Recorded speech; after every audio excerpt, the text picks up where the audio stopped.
साथियों, बहुत सी बहनों को मासिक धर्म या उसके आसपास बड़े डरावने भयावह सपने आते हैं। नींद अचानक से खुल जाती है, छाती पर दबाव महसूस होता है, पसीने से पूरा शरीर तरबतर हो जाता है। यदि इस प्रकार की कोई समस्या आपके या आपके परिवार में किसी बहन के साथ में है, तो ये पूरा वैज्ञानिक विश्लेषण के साथ में हम ज्योतिषीय आधार पर इस समस्या का क्या कारण है लेकर के आए हैं। आज हम बात करेंगे धनु लग्न की जन्म पत्रिका के बारे में।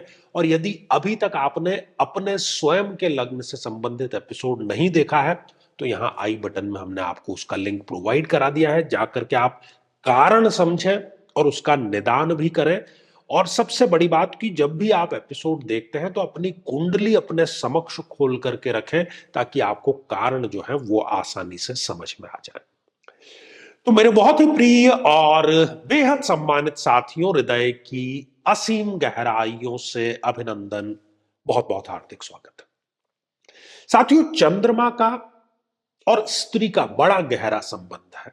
चंद्रमा हमारा मन भी है, और जिस प्रकार से चंद्रमा 27, 28, 29 दिन में अपना पूरा एक चक्कर करता है मासिक का, वैसे ही स्त्रियों का भी मासिक धर्म का लगभग इतना ही पीरियड होता है। मेडिकल साइंस ये कहता है कि दिमाग को जितने रक्त की आवश्यकता सोते समय होती है, उतनी रक्त की सप्लाई यदि दिमाग में नहीं होती, उससे कम होती है, तो इस प्रकार के सपनों की ये समस्या जो है वो बनी रहती है। तो क्यों आती है, आइए हम जानने का यहां पर प्रयास करते हैं। तो साथियों, ये है एक धनु लग्न की जन्म पत्रिका, और धनु लग्न की जन्म पत्रिका में वैसे भी चंद्रमा जो है वो एक अति मारक ग्रह है। अष्टम भाव का, मृत्यु के भाव का वो स्वामी है। यदि चंद्रमा उच्च राशि के होकर के इस छठे भाव में विराजमान हो जाए, तो वो बहनों को इस प्रकार की समस्या, बुरे सपनों की अवश्य देता है, खासतौर पर मासिक धर्म या उसके आसपास। और ये लंबी चलने वाली समस्या होती है। दूसरा, यदि चंद्रमा स्वग्रही होकर के इस अष्टम भाव में विराजमान हो जाए, तब भी इस प्रकार की समस्याएं बहनों को आती है। डरावने सपनों की समस्या बहनों को आती है, और ये मृत्यु तुल्य कष्टकारक होती है। इस अवस्था में उनके जो ससुराल के साथ में संबंध है वो भी खराब रहते हैं। लेकिन यहां पर मैं विपरीत राजयोग की बात जोड़ना चाहूंगा, क्योंकि चंद्रमा अगर स्वग्रही होकर के कर्क में अष्टम भाव में है, और इसके साथ ही यदि गुरुदेव लग्न में है, या चतुर्थ में, या पंचम भाव में, या इस दशम या इस नवम भाव में, अगर ये दोनों स्थितियां एक साथ में, तब कोई समस्या नहीं रहेगी। लेकिन अगर केवल मात्र ये समस्या चंद्रमा यहां पर है, तो अवश्य रहेगी।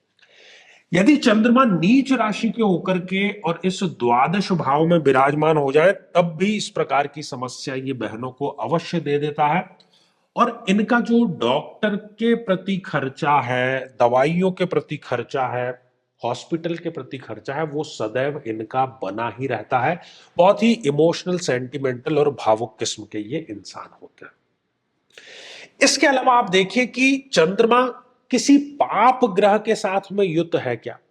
यदि चंद्रमा इस जन्म पत्रिका में राहु के साथ में किसी भी भाव में विराजमान है, तब भी वो इस प्रकार की समस्या देगा, क्योंकि ये ग्रहण योग का निर्माण इसने कर दिया। यदि चंद्रमा इस जन्म पत्रिका में केतु के साथ में किसी भी भाव में विराजमान है, एक साथ में है, तब भी ये इस प्रकार की समस्या अवश्य देगा। यदि शनि और चंद्रमा किसी भी भाव में एक साथ में है, तो ये इन्होंने बना दिया विष दोष। तो विष दोष के कारण भी ये समस्या ऐसी बहनों को अवश्य आ जाती है। और खासतौर पर विष दोष में ये जो समस्या है ये लंबी चलती है, क्योंकि शनि का काम, शनि का नाम क्या है, शनि। शन है चले, मंद भी उसका एक नाम है। तो इस समस्या को वो लंबा खींचने का कार्य करता है। यदि इस जन्म पत्रिका में चंद्रमा शुक्र के साथ में है, क्योंकि शुक्र भी एक अति मारक ग्रह है इस जन्म पत्रिका में, तो चंद्रमा और शुक्र की युति ऐसी स्त्रियों को किसी न किसी प्रकार की कमजोरी अवश्य देती है। सुख के साधन जितने चाहे उनके पास में हो, लेकिन वो उनको सुख जो है वो नजर नहीं आता। तो ये सारे के सारे जो कारण है ये उत्तरदायी होते हैं। और मैं समझता हूं कि आपने एपिसोड देखने से पहले अपनी जो कुंडली है वो अपने समक्ष रखी होगी, ताकि आपको जो समस्या का समाधान है वो भी और उसका कारण भी समझ में आ जाए। अब क्या समाधान है? ऐसी सभी बहनों को चाहिए कि वो चंद्रमा के अभिमंत्रित जल का नियमित रूप से सेवन अवश्य करें और महादशा जिस ग्रह की चल रही है उस महादशा मंत्र साधना को अवश्य अपनाएं। ये समस्या उनकी जड़ मूल से अवश्य नष्ट हो जाएगी।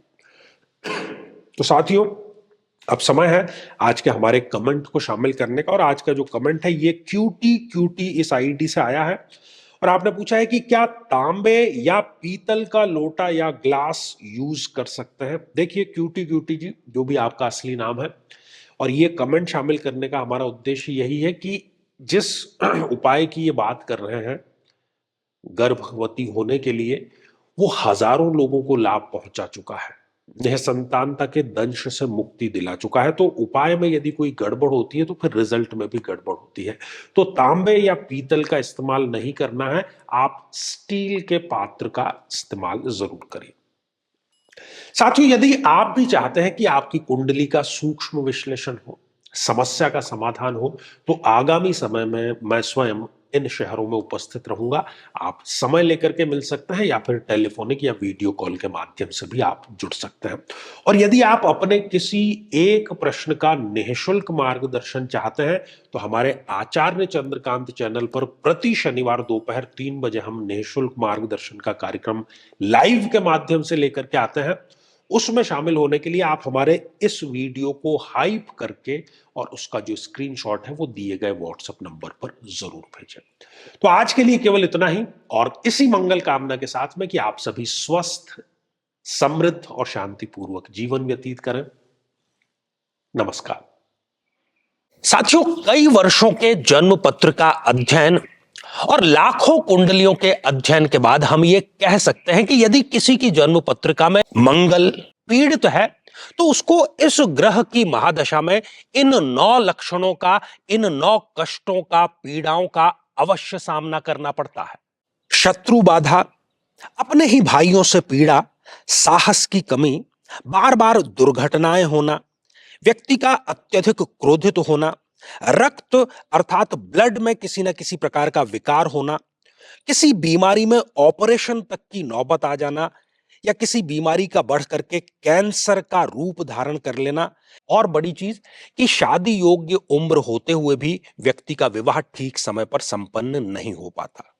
लेकिन साथियों, यदि आप भी इन सभी कष्टों से स्थायी और सटीक मुक्ति प्राप्त करना चाहते हैं तो उसका तरीका है इस ग्रह की महादशा मंत्र साधना दीक्षा, जो विशेष रूप से आपके नाम, आपकी जन्मतिथि के अकॉर्डिंग की जाएगी। और गुरु दीक्षा के माध्यम से अभिमंत्रित माला भी आपको प्रदान की जाएगी, ताकि न केवल ये सारे कष्ट दूर हों बल्कि ये पूरी की पूरी महादशा आपके लिए शांतिदायक और सुख समृद्धिदायक साबित हो।